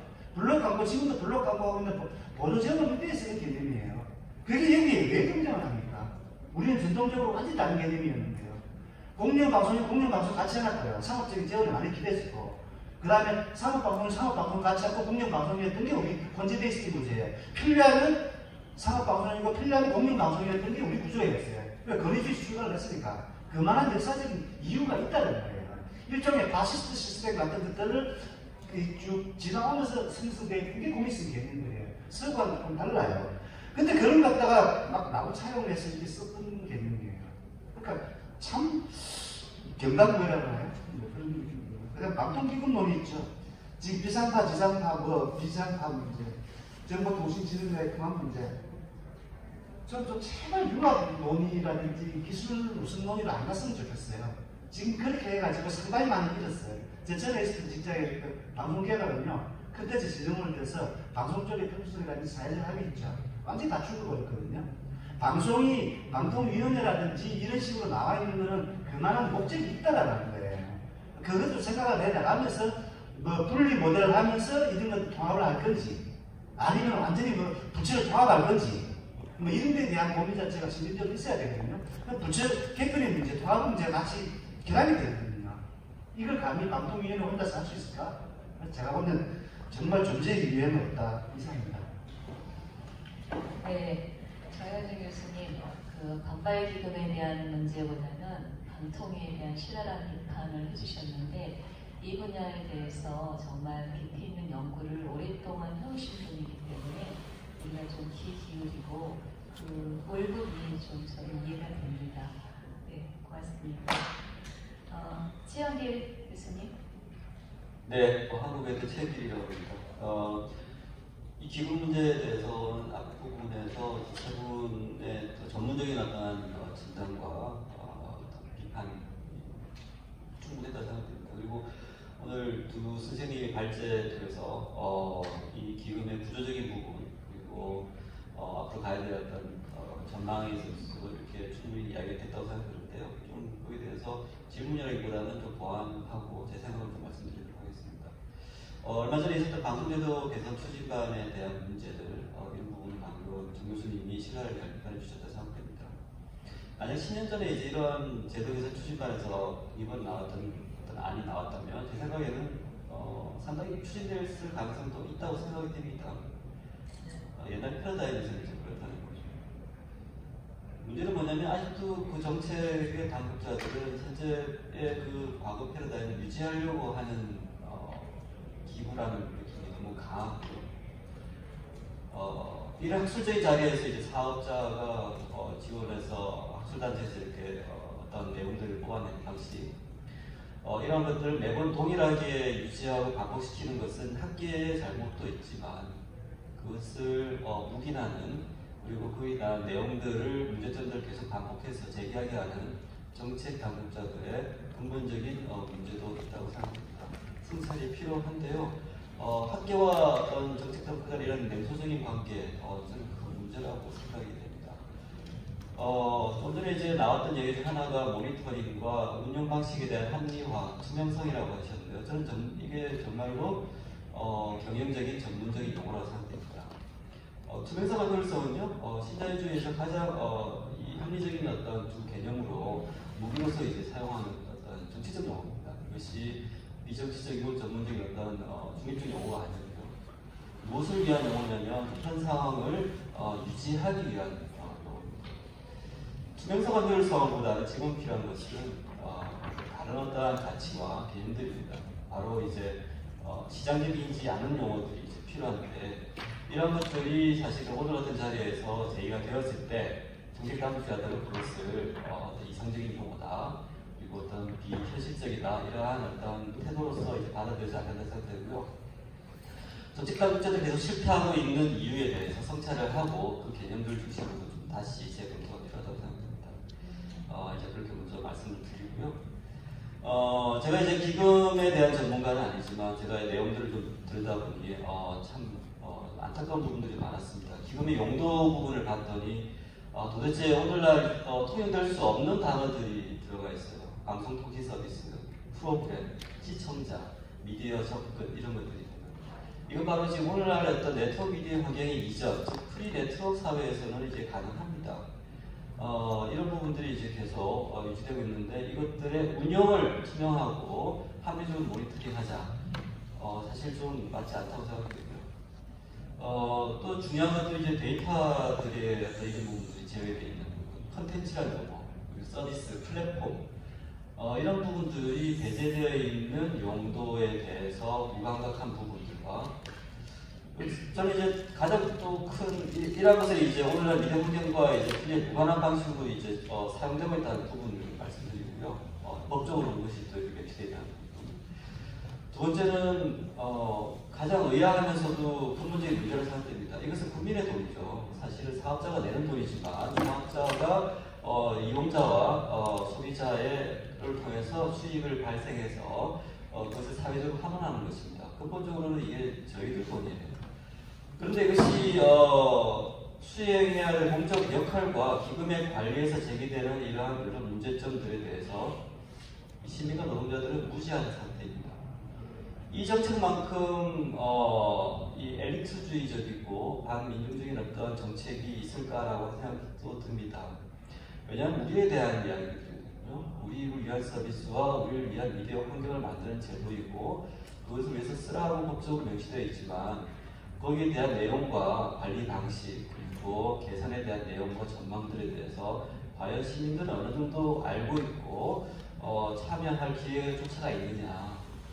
이번 방송 개선 추진반은 전형적으로 이제 그런 것들을 대표하는 어떤 모습이라고 생각됩니다. 엘리트주의도 아니죠. 사실은 반민중적인 엘리트주의라고 생각됩니다.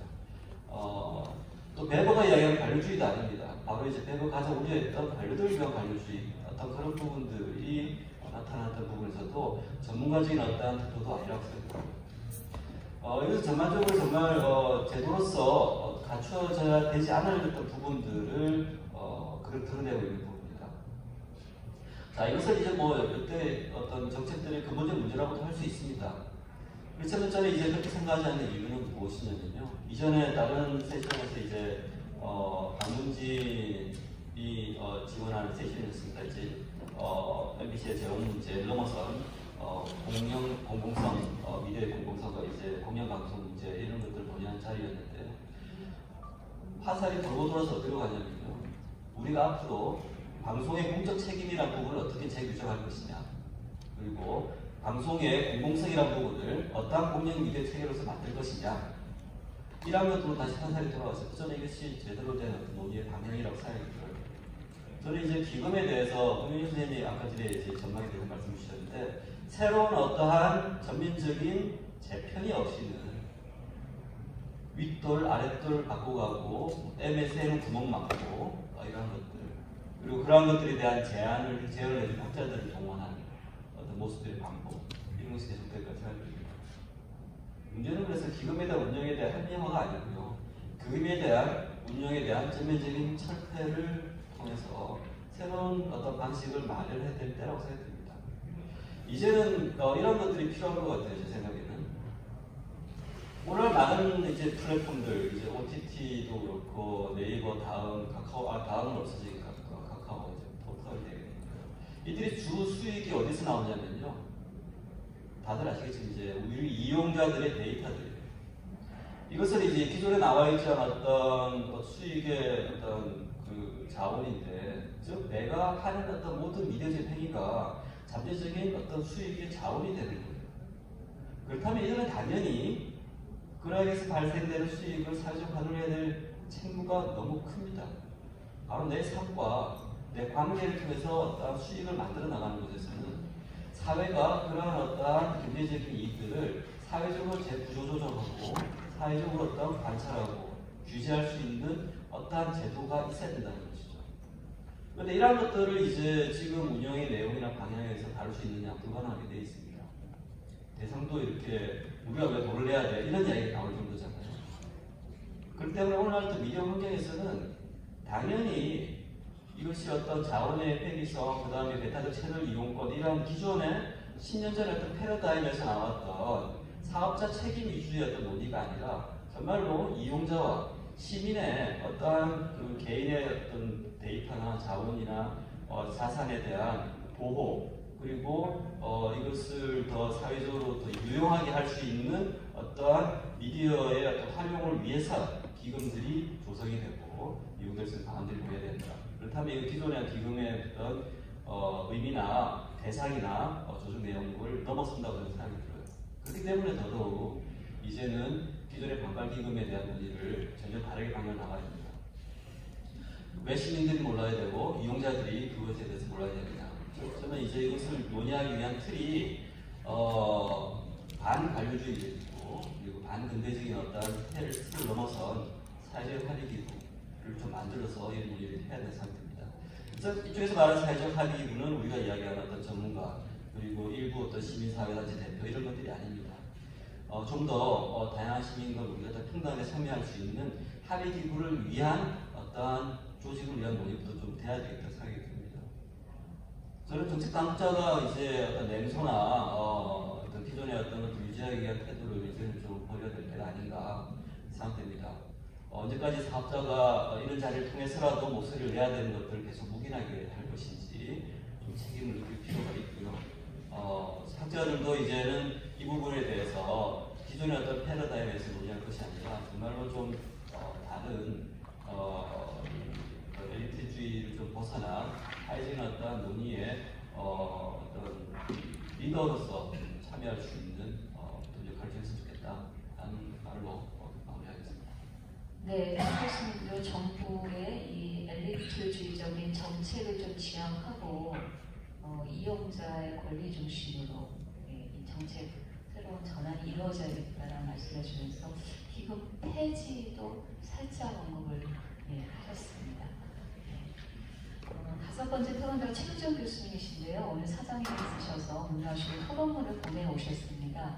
토론문을 갖고 계시는 분들은 한번 봐주시고 제가 잠깐 말씀을 드릴게요. 4가지 정도를 보내주셨는데 중요한 부분 3가지 정도만 짤막하게 일단 말씀드리겠습니다. 첫 번째가 미디어 생태계 변화와 관련해서 현재 이 매체 환경 상황에서 과연 방송과 통신사업자 중심으로 규제하는 수직적 규제 체계에 따른 방송기금의 규정이 타당한 것인가에 대한 의문이 든다. 그래서 오늘 그 논의가 방송과 통신의 융합한 현실과 현실에 존재하는 미디어 생태계를 직시하는 것부터 이루어져야 한다라고 첫 번째 말씀해 주셨고요. 그 다음에 이제 두 번째 말씀해 주신 거는 공영방송과 민영방송의 구별에 따른 법제와 방통기금인데 이 부분이 사실 이제 가장 이 세션을 포함해 주신 MBC 입장에서는 그냥 관심을 가지고 계실 것 같습니다. 그러니까 현실적으로 방송 수신료가 현실적으로 충분한 운영 재원이 되지 못하고 그래서 법률상 강제되는 방통기금을 부담하고 다시 그 기금으로 방송 프로그램 제작 지원 받는다는 것은 모순이다. 방송 수신료를 지원받는 KBS, EBS의 경우에만 국한된 것은 아니다. 헌재와 대법원에서 공영방송을 인정받는 MBC도 마찬가지라고 생각한다. 법적으로는 MBC의 성격이 모호하지만 이미 공영방송으로 사법부의 유권적인 해석을 받았다면 이에 부합되는 입법과 법 적용이 이루어져야 한다고 생각한다. 특히 비영리 재단의 공적 재원으로 설립되어 영리축을 하는 목적이 법인 설립 목적과 부합되는 것에 대한 문제도 발생하고 있어서 향후 MBC에 대해서는 단순히 방통기금에 대한 부담의 감액이나 다른 방송사업자의 대칭 규제라는 지역적인 문제에 수착할 것이 아니라 근본적인 문제, 즉 방통기금의 운영 목적, 그 다음에 공영방송에 대한 법적 지위, 위상 목적 이런 걸 먼저 논의를 한 다음에 방통기금을 공영방송에 부과할 것인지 문제를 살펴봐야 된다 생각합니다. 말씀해 주셨고요. 세 번째는 방통기금과 지원 기관의 문제인데 여기서는 최정 교수님이 논문에서 쓰셨고 또 발제자분도 인용하셨던 그 아리랑 TV 문제를 언급을 하셨습니다. 그러니까 아리랑 TV의 경우 방송사업자, 통신사업자의 기금을 통해 운영되는 것보다는 국가 차원에서 예산을 마련해서 운영하는 것이 타당하다. 물론 이 경우에도 국가가 직접 운영하는 경우, 즉 국영방송으로 운영되는 경우는 방송의 자유가 심히 훼손될 수 있는 문제가 있어서 독일의 경우 과거 국영방송에서 공영방송으로 전환한 것은 한국 아리랑 TV에 대한 법적 지위를 논하는 데 시작점을 줄 것이다. 이렇게 한 3가지 정도를 준비해서 말씀을 해주셨습니다. 그래서 토론자 5분의 말씀을 다 드렸고요. 플로어에 계신 분들 중에서 혹시 말씀이 있으신 분은 말씀을 부탁드립니다. 네. 마이크를 좀 소속을 좀 말씀해 주시고요.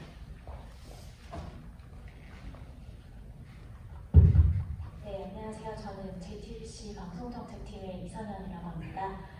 우선 이렇게 매년 학회에서 반발기금 관련한 세션이 열리는 거 보면 여전히 많은 방송사들이 굉장히 많은 관심을 가지고 있다는 것을 느끼고 있는데 아무래도 민감하게 돈과 관련된 부분이어서 그렇지 않을까 생각합니다.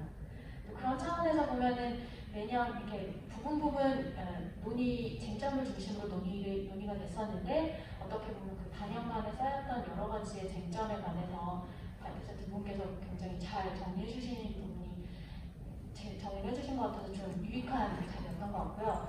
그 말씀해 주신 대로 지금까지는 어떻게 보면 그 방송 사업자 간에 굉장히 지역적으로 진수율에 대한 치열한 논의의 장이었던 것 같고 실제로도 그런 진수율 위주로 좀 이해관계 대립이라든지 논의가 많았던 것 같습니다. 근데 사실은 저희도 이제 작년에 지상파랑 종편이랑 뭐 진수율 체계를 단일화하는 작업들을 방송에서 진행을 했었고 저희 역시도 거기에 이제 같이 연구반에서 의견을 제출했었는데 그 부분이 쉽지는 않은 부분이더라고요. 그러니까 지상파와 종편만의 진수율 기준을 합치는 것만 해도 굉장히 쉽지 않은 작업이었는데 이것을 다 모든 사업자의 동일한 기준을 적용한다는 사실상 쉽지는 않은 문제인 것 같습니다. 그런 차원에서 어떻게 보면 오늘 발표자께서 말씀해주신 그 3개월 과제로서 공영방송에 대한 재정립이 필요하다는 것은 사실은 지금 방송업계 전반에 걸친 대부분의 논의에서 가장 중요하고 핵심적인 부분이라고 생각하고 그게 해결이 돼야지 어떻게 보면 그런 뭐 각종 방송의 규제라든지 이런 정책적인 부분들의 정합성 그리고 논리적 연결성이 이어질 것이라고 생각하고 그 부분에 대해서 굉장히 공감을 하고 있습니다. 그런 차원에서 제가 말씀드리고 싶은 부분은 물론 이제 단기적으로 한 3가지 정도 그러니까 첫 번째로는 정진기금, 그 정보통신진흥기금과 관광기금 통합 문제를 말씀을 해주셨는데 목적이나 그 기금의 취지가 맞지 않는 그 기금을 융합하는 것은 분명히 문제가 있을 것이고 합친 이후에도 굉장히 끊임없이 논쟁이 있을 것 같고요. 두 번째는 그 대상 사업자를 지금 OTT, 포털이나 OTT 사업자로 확대하는 문제도 제기해 주셨었는데 그건 역시도 방발기금에 대한 그 방발기금의 기금의 목적과 취지를 생각을 했을 때 주먹구구식으로 사업자를 하나씩 늘리는 거에 대해서는 논리적인 고민 그리고 정책 목적의 달성에 대한 부분에 있어서도 좀 더 고민이 필요할 것 같고요. 세 번째로는 그 투명성 부분 말씀해 주셨는데 그거는 사실은 어떻게 보면은 기금을 걷고 하는 그 정부 정책의 입장에 대해서 어떻게 보면 그거는 투명하게 좀 이루어져야 되는 부분이 아닐까 하는 부분에서는 공감을 하고 있습니다.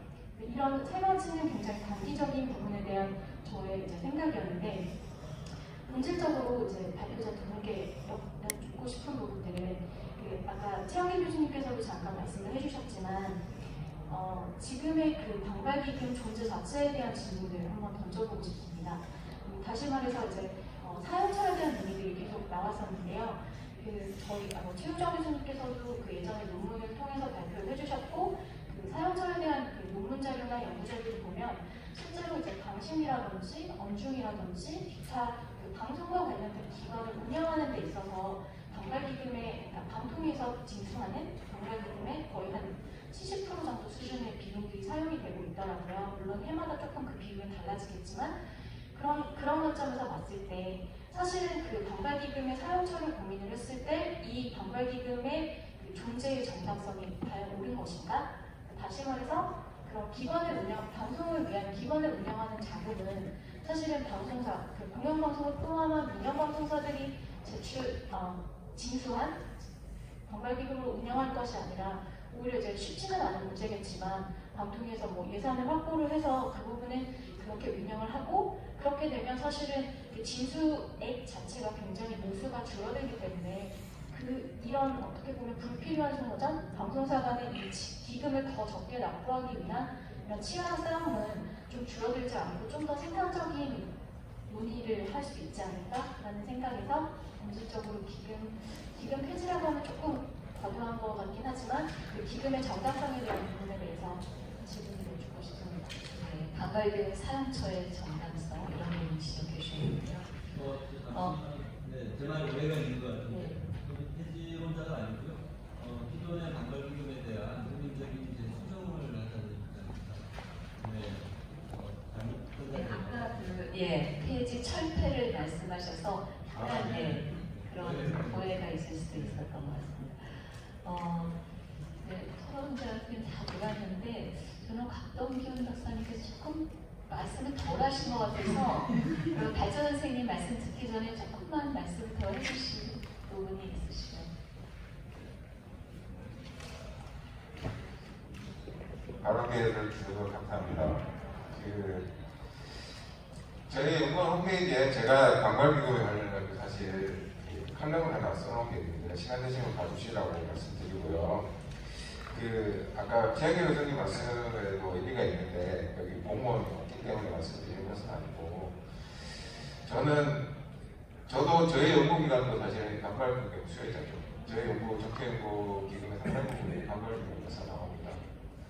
근데 연구를 하면서도 이 소중한 재원, 아까 최영길 교수님께서 국민들이 내셨다고 말씀하셨는데 간접적으로 국민들이 내신 게 맞는데 이 소중한 재원을 사용하면서 늘 감사하다는 생각과 함께 무겁다는 생각을 많이 하거든요. 그래서 제가 작년 초에 여러 유럽의 몇 개 나라에 관련해서 출장을 갔다 올 기회가 있었습니다. 이런 기금 다른 나라에서 다 거둬요. 결론적으로 말씀드리면 다 거고요. 다 비슷한 문제가 있는데 걷는 방식도 대동소이합니다. 사실은 조금씩 다르기는 하지만 기본적으로 사업자들 주로 됩니다. 관광기금은 특별하게 우리 영진기금은 보통 이제 입장할 때 되기 때문에 소비자들 최종 엔드유저들이 내죠. 근데 관광기금은 보통 다른 나라들도 시민들한테 직접 받지 않고요. 보통 사업자들한테 받습니다. 그러니까 우리가 이런 현실을 인정해야 되고요. 이런 현실이 바르기 때문에 생긴 것은 아니라고 생각합니다. 저는 그렇게까지 이관적으로 생각하지 않고요. 그리고 전문가들 엘리트 시즌 때문에 생겼다고 저는 생각하지 않아요.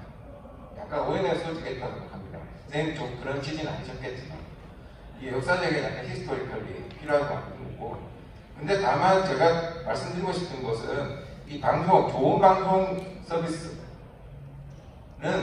굉장히 우리가 생각했던 것보다 훨씬 더 많은 경제적으로 계속 계산되지 않는 이제 경제학자들이 좋아하는 용어로 양의 외국성을 가진 서비스입니다. 쉽게 말해서 방송을 좋게 만들면 방송 만드신 분만 좋아지는 것도 아니고 이게 방송학자들만 좋아지는 것도 아니고 시청자들만 좋아지는 게 아니고 우리나라 전체가 다 좋아지는 거예요. 그래서 모든 나라가 이런 기금을 가지고 있다. 이런 말씀 드리는 겁니다. 원래 양의 외국성을 가지고 있거나 굉장히 강한 음의 외국성을 가지고 있으면 사회가 직접 개입을 해가지고 그 외부성에 생기는 비용만큼 아니면 이득만큼 사회가 더 추가로 지원을 합니다. 아니면 그 비용을 분담하거나 하는 정책을 갖는 것은 매우 지극히 당연한 일이다. 그래서 정당성에 대해서는 저는 의심의 여지가 없으나 말씀하신 내용 중에 이게 디지털 경제나 아니면 데이터들을 이행하기 때문에 중장기적으로 지금의 틀에 매이지 말고 좀 멀리 미래지향적으로 새로 재건설을 하자. 이런 취지는 저도 충분히 이해하고 있고요. 그런 쪽으로 우리가 중장기적으로 가야 된다는 데는 전혀 이의가 없습니다. 그렇지만 단기적으로는 말씀하신 것처럼 여러 가지 불만들이 있기 때문에 이 구조조정이나 아니면 또 투명성을 제고하고 또 사실 똑같잖아요. 세금을 내는 사람들은 그 세금, 자기가 낸 세금이 어디에 쓰여야 되는지 말할 권리가 있는 거죠. 그리고 그 세금을 받는 기관은 그걸 제공할 외국에 있는 것입니다. 지극히 시민적인 요구이다. 사업자들의 요구로 그 말씀을 드리고 싶었습니다. 네, 고맙습니다. 칼럼을 조금 더 읽어보겠습니다. 네. 여기 발전 선생님 마지막 두 분이서 다 말씀해 주시죠. 괜찮습니다. 아직 그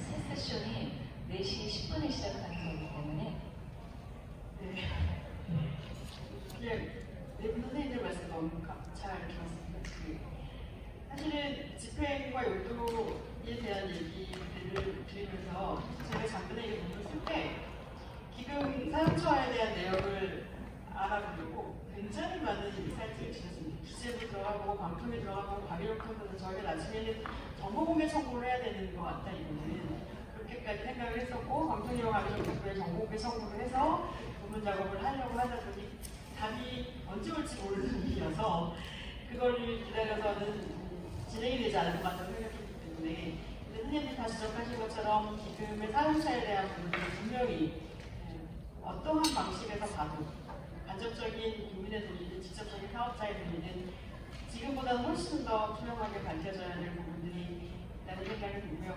또 선생님이 말씀하신 것들 중에 이제 어떻게 보면 그 미디어를 통해서 혜택을 받은 사업자가 어떤 식으로든 다시 사회에 의무적으로 환원해야 하는 문제라던가 조금 결은 다를 수 있지만 어쨌든 이용자로부터 얻은 수익을 다시 사회에 환원해야 하는 문제라던가 이런 부분들에 대한 것은 사실 저희가 얘기를 하면서 그러한 사회적 환원 부분이 반드시 반발기금의 형태, 반발기금 제도일 필요가 있는가 이런 얘기를 한 적이 있습니다. 기금이 가지는 법적인 성격, 부담금으로서의 성격 이런 부분들은 어쨌든 그 정당성을 가지고 있는 독점적인 주파수의 이용, 그다음에 한정된 사업자, 어쨌든 진입 규제를 통해서 시장 내에 들어올 수 있는 사업자 자체가 제한되어 있는 상황에서 그것에 대한 어떤 반대급부로서의 성격을 가지는 부분이 있기 때문에 그런 부분에서 정당성은 어쨌든 여전히 유효한 부분이 있는 거고요.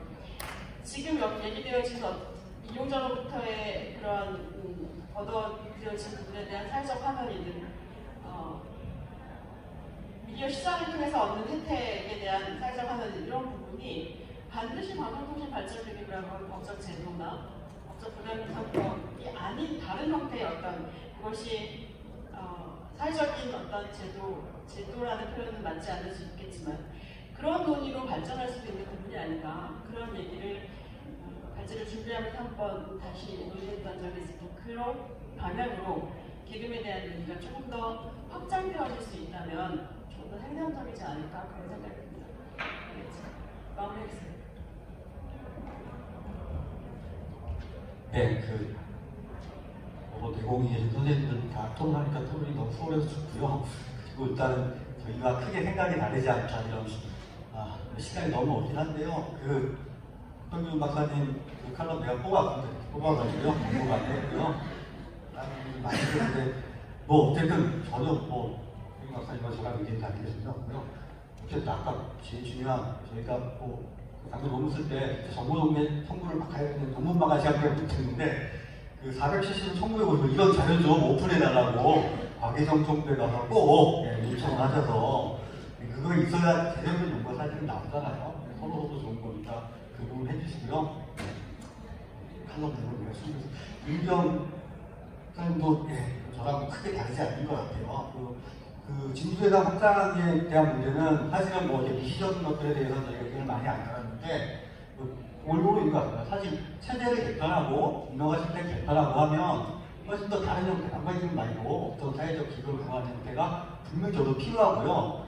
이런 사업자들을 반발기금을 면제시키자는 게 핵심이 아니라 아까 정박님도 얘기했지만 다른 형태가 가능하잖아요. 사실은 그거 다음에 저는 공부하고 싶은데 지금 디지털세나 아니면 이거 관련해가지고 기본소득과 관련된 논의도 많이 있고 그런 부분을 다른 포털이나 이런 사업자들한테 우리의 데이터를 쓴 사업자한테 받는다는 모멘트까지만 이어지고 있어서 그런 형태로 가면 사실 방송들은 훨씬 더 폭넓은 형태의 기금이나 사회적 기금에 대한 운영 이런 것들도 고민할 수 있어요. 아무튼 하려면 어쨌든 제도도 바꾸고 이노바티브 조정하고 기금 문제도 다시 들어보면 충분히 가능할 거라는 생각이 좀 들고요. 정영준은 저는 사실은 도원 선생님, 박준환 선생님보다는 여기 정 선생님하고 정용 선생님을 또 해가지고 만들면 된다 이런 생각을 좀 하고 있고요. 어쨌든 간에 정말 계속 몇십 년간 고민하셨잖아요. 한국의 바꾸기에도 고민하셨고 정책적 사항을 고민하셨기 때문에 더 이상 전문가는 없고 물론 개방성을 확보해야 됩니다. 다른 시민사회 영역에 대해서 개방성을 확보하는 건 분명히 중요하고 이거는 사실 제도를 구성할 때부터 필요한 것이지 반발 기금에 대한 것만은 좀 아니라는 좀 생각이 좀 들어서 시간이 너무 없는 것 같아요. 최영길 선생님께서 하신 말씀에 저는 뭐 전적으로 동의합니다. 전혀 토론하고 싶진 않은데, 하지만 그 아까 투명성에 대한 부분은 아까 그 시민사회 관여 차원에도 필요한 담론인 것 같아요. 투명하게, 시민사회 투명하게 하라고 하는 거거든요. 너희들이 운영을 그렇게 안 해서 어떻게 이런 투명성이 아니라, 저는 다른 문제지만, 다른 논문에 썼지만, 고용방송 제도부터 시민에게 오픈해야 된다고 생각해요. 저는, 이전에 많이 주장했는데, 고용방송 이사진에 국민들이 들어가야 돼요. 시청률을 내는 내가 전혀 그거를 뭐 발언권이 없어요. 매달 내가 꼬박꼬박 내주고 있는데, 이주도 하다못해 내가 무슨, 하다못해 3분기 하나만 가도 이쪽도 내가 발언권이 있는데, 수많은 시청자들이 꼬박꼬박 2,500원씩 내고 있는데도 불구하고, 내가 그 이사람에 버는 거, 주주에 버는 게 아무것도 없거든요. 사실 이런 식의 시민사회 영역에 대한 개방도 굉장히 필요한 것이고, 그런 면에서는 이제 투명성이라는 단어는 무조건 가지고 와야 된다라는 점을 생각합니다. 전면적인 철폐하는 그 전면적 확대랑 새로운 방식의 필요는 뭐 전적으로 동의합니다. 그래서 많은 학자들도 거기에 포괄하고 있을 것 같고요. 그 다음에 그 플로어에서 이제 그래서 한 얘기 중에 이제 질문이 있었는데, 존재 자체에 대한 질문이잖아요. 이것도 동일한 맥락에서 생각합니다.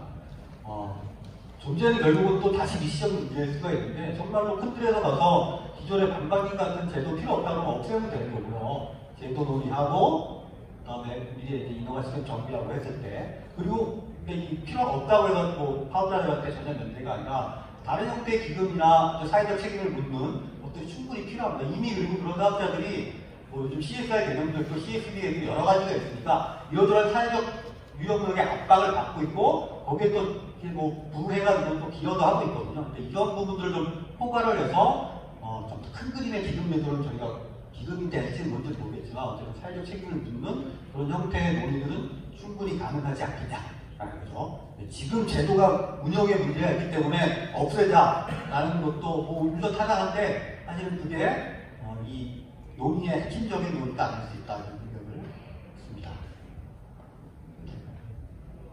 이 시간이 5분쯤에 네, 고맙습니다. 반발기금에 대한 논의가 반복되고 좀 공전되는 느낌은 있으나, 그래도 우리가 이렇게 모여서 논의하는 것들이 뭔가 나중에 정책을 결정할 때 조금이라도 도움이 될 거라고 생각합니다.